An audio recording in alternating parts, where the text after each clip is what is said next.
మిత్రులందరికీ నమస్కారం. Welcome to our channel మన కథలు. ముందుగా మన ఛానల్ని ఫస్ట్ టైం చూస్తున్న వారైతే ఛానల్ని సబ్స్క్రైబ్ చేసుకొని సపోర్ట్ చేయండి. ఇక కథలోకి వెళ్దాం.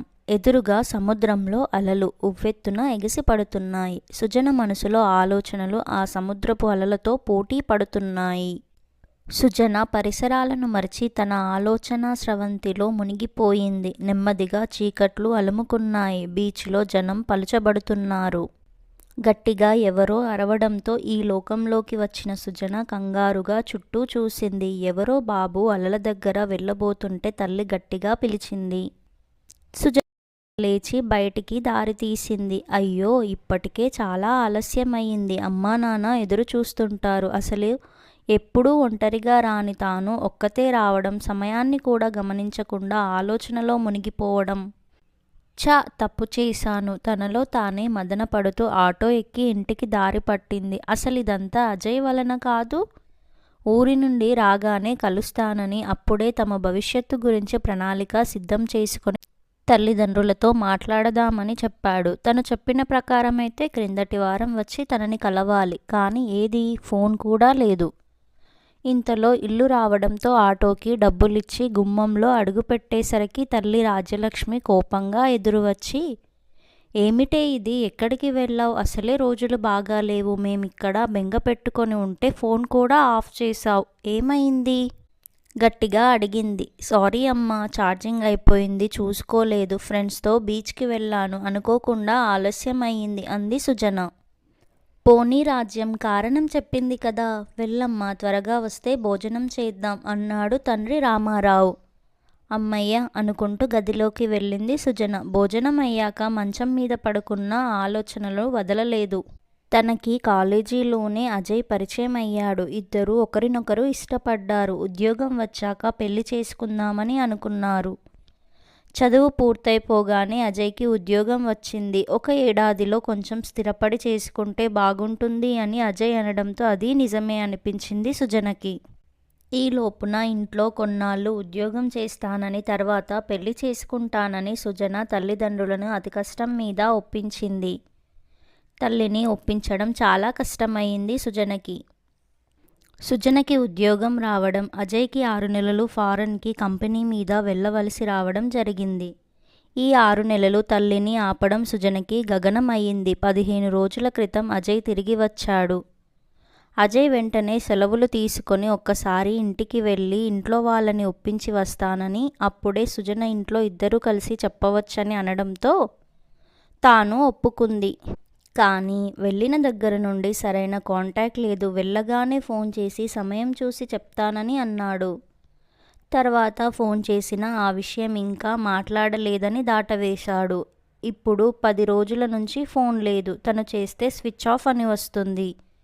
ఏం చేయాలో పాలు పోవడం లేదు. ఇలాంటి ఆలోచనలతోనే తెల్లారిపోయింది. గబగబా లేచి తయారయ్యి ఆఫీస్కి వెళ్ళిపోయింది.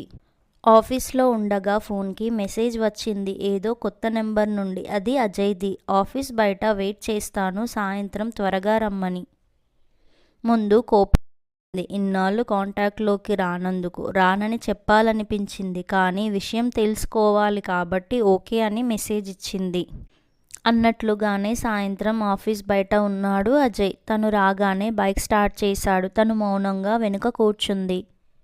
దారిలో ఏమీ మాట్లాడలేదు. ఎప్పుడు వెళ్ళే చేరుకొని మౌనంగా కూర్చున్నారు. ఆ మౌనం ఇద్దరికీ భరించరానిదిగా ఉంది.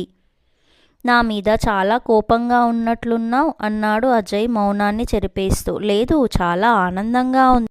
నిన్నస్సలు మిస్ కాలేదు. ఎందుకంటే నువ్వు అనుక్షణం నన్ను ఎంటర్టైన్ చేస్తూనే ఉన్నావు కదా అంది వెటకారంగా. అజయ్ చేతులు జోడించి, అమ్మా తల్లి, నీకు అప్డేట్ ఇవ్వకపోవడం నా తప్పే. కానీ అక్కడ నా పరిస్థితి ఎలా ఉందో అన్న ఆలోచన వచ్చిందా నీకు అన్నాడు కినుకుగా. నవ్వుతారు ఎవరైనా. అబ్బాయివి అయ్యుండి ఆడపిల్లలాగా నా పరిస్థితి అంటుంటే అంది మరింత కోపంగా. అవును, పరిస్థితులు, తల్లిదండ్రులు, వారితో ఇబ్బందులు మీకే ఉంటాయి, మరి మాకుండవు అన్నాడు అజయ్ చిరుకోపంతో. అతని కోపం చూసి తాను నవ్వబోయి ఉడుక్కుంటాడని ఊరుకుంది సుజన. సరే, అక్కడ తమరి కష్టాలేమిటో చెప్పండి, విని తరిస్తాం అంది తాను కూడా కోపాన్ని ప్రదర్శిస్తూ. అబ్బే మాకేంటి, మేము ఆడిందే ఆట పాడిందే పాట, మా వాళ్ళు వెళ్ళగానే ఏరా ఎవరైనా ప్రేమిస్తే చెప్పు, ముహూర్తాలు పెట్టిస్తామన్నారు అన్నాడు అజయ్ వెటకారంగా. సరే ఇప్పుడు జరిగింది చెప్తావా, టెన్షన్తో చంపుతున్నావు అంది సుజన. నీకు వినే మూడుందో లేదో అని అన్నాడు. అయితే దాచుకో, నాకు మూడ్ లేదు అంది బుంగమూతి పెడుతూ. అబ్బా ఫేస్ అలా పెట్టకు, మరీ ముద్దుగా అనిపిస్తావు, నేను కొంచెం ముందుకు వస్తే కోపగిస్తావు అన్నాడు అజయ్ కొంచెం దగ్గరగా వచ్చి. ఏయ్ ఇప్పటికైనా చెప్తావా, నన్ను వెళ్ళిపొమ్మంటావా అంది చూపుడు వేలితో బెదిరిస్తూ. సరే నేను జరిగిన విషయాన్ని చెప్తాను విను. నేను మన గురించి చెప్పాలని వెళ్ళేసరికి అమ్మా నాన్న వాళ్ళ ప్రతిపాదనలతో సిద్ధంగా ఉన్నారు. నేనేమీ చెప్పకుండానే అమ్మ పెద్దమామయ్య కూతుర్ని చేసుకోమని, నాన్న తన చెల్లి కూతుర్ని చేసుకోమని మొదలుపెట్టారు. నా మాట వినే ఉద్దేశం ఎవరికీ లేదు. అప్పటికే ధైర్యం చేసి మన విషయం చెప్పబోతుంటే నా మీద అభిమానం, ప్రేమ ఉంటే నేను చెప్పిన వాళ్ళనే చేసుకోమని ఇద్దరూ ఒకటే పట్టు. అదే సమయంలో నీ ఫోన్, నీకేం చెప్పాలో అర్థం కాని పరిస్థితి అంటూ ఆగాడు అజయ్. సుజన కళ్ళల్లో ఆందోళన, భయం చూసి ప్రేమగా ఆమె చేతిని తన చేతిలోకి తీసుకొని గట్టిగా పట్టుకొని, ఏది ఏమైనా నిన్ను వదులుకోలేను. మా అమ్మా నాన్నలను ఎలాగైనా ఒప్పించాలని తల మునకలుగా ఆలోచిస్తుండగా అనుకోకుండా మా అమ్మమ్మ ఆరోగ్యం బాగోలేదని తెలిసి అక్కడికి వెళ్ళాం. ఇంకా మా అమ్మ మళ్ళీ మొదలుపెట్టింది అమ్మమ్మ కోసం అంటూ. ఏం చేయాలా అని ఆలోచిస్తున్నంతలో మా చిన్నమామయ్య వచ్చాడు. అతను నన్ను చూసి సమస్య ఏంటని అడిగేసరికి మన విషయం మొత్తం చెప్పాను. అమ్మా నాన్నల మాట కూడా చెప్పాను. అప్పుడు మామయ్య తనకొదిలేయమని తాను చూసుకుంటానని హామీ ఇచ్చాడు. కానీ మా అమ్మ నా వెనుక పడటంతో నాకిష్టం లేదని గట్టిగా చెప్పి ఆ చిరాకులో ఫోన్ గిరాటేయడంతో ఫోన్ ముక్కలయ్యింది అన్నాడు అజయ్. ఇంత జరిగిందా అంది సుజన బాధగా. అంతా అయిపోయి నేను తిరిగి వచ్చాక చెప్తుంటేనే ఇలా బాధపడుతున్నావు. అదే నేను అక్కడ ఉన్నప్పుడే ఈ విషయాలన్నీ చెప్తే ఇంకెంత గాబరా పడేదానివి అడిగాడు అజయ్. నిజమే అన్నట్లు తలూపింది సుజన. అజయ్ కొనసాగిస్తూ, మామయ్య తను చూసుకుంటానని అన్నప్పుడు సరే అన్నా. కానీ నాకే అనిపించింది ఈ విషయంలో నేను అమ్మా నాన్నలతో ఇప్పుడే మాట్లాడలేకపోతే జీవితంలో ఇంకా ఏ ధైర్యంతో ముందుకు పోగలను. వెంటనే నేను అమ్మా నాన్నలతో మాట్లాడి నా మనసులో మాట చెప్పి నిన్నే చేసుకుంటానని చెప్పాను. అమ్మ కొంచెం నసిగిన, నాన్న కలగచేసుకొని నా ఆనందం కన్నా ఏదీ ముఖ్యం కాదని నన్ను ప్రోత్సహించారు. దాంతో అమ్మ కూడా తనకి అభ్యంతరం లేదని చెప్పి ఈ విషయం ఇప్పుడు మీ ఇంట్లో వాళ్ళతో నువ్వు మాట్లాడతావా లేక నేనే అడగనా అన్నాడు అజయ్. సుజన ఒక్క నిమిషం ఆలోచించి రేపు చెప్తానని, ఇప్పటికే ఆలస్యం అయింది కాబట్టి వెళ్దామని లేచింది. సుజనని ఇంటి దగ్గర వదిలి తను కూడా రూమ్కి వెళ్ళిపోయాడు అజయ్. ఇంటికి వెళ్ళిన సుజన భోజనం పూర్తయ్యాక తల్లికి పనులో సహాయం చేసింది. ఏమిటి విషయం అన్నట్లు చూసింది తల్లి రాజ్యలక్ష్మి. నవ్వేసి ఊరుకుంది సుజన. పనులయ్యాక తల్లి వెంట తండ్రి గదిలోకి వచ్చింది. సుజనని చూసి తండ్రి, రామ్మ కూర్చో, ఏమైనా చెప్పాలా అని అడిగాడు. అవును నాన్న.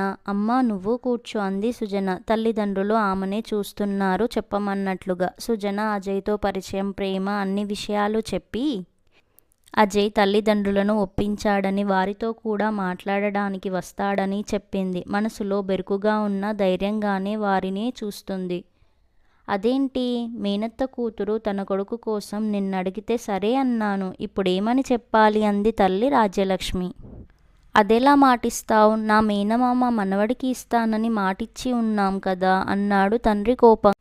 వారిద్దరి మాటలు అర్థం కాక అయోమయంగా చూస్తూ, ఏంటమ్మా, ఏంటి నాన్న, నాకు తెలియకుండా ఏం జరుగుతుంది అడిగింది సుజన గాబరాపడి.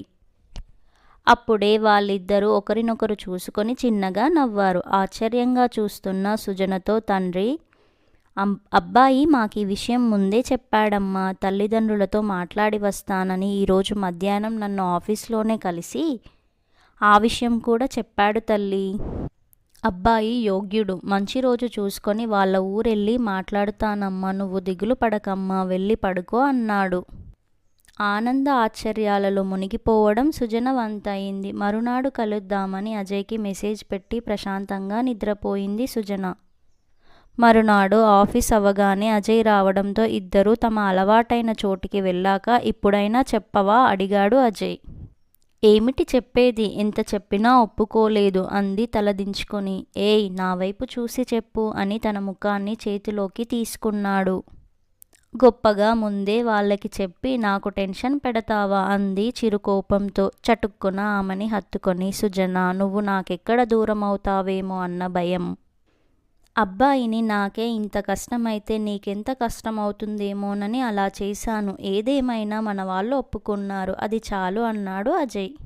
సుజన ఆనందంతో మరింతగా హత్తుకుపోయింది. ఇది కథ, చిగురించిన ప్రేమ. ఇంతటితో కథ సమాప్తం. మీకు కనుక ఈ కథ నచ్చినట్లయితే లైక్ చేయండి, షేర్ చేయండి and subscribe to our channel. అందరికీ ధన్యవాదములు. మళ్ళీ మరో కథతో మీ ముందుకి వస్తాను.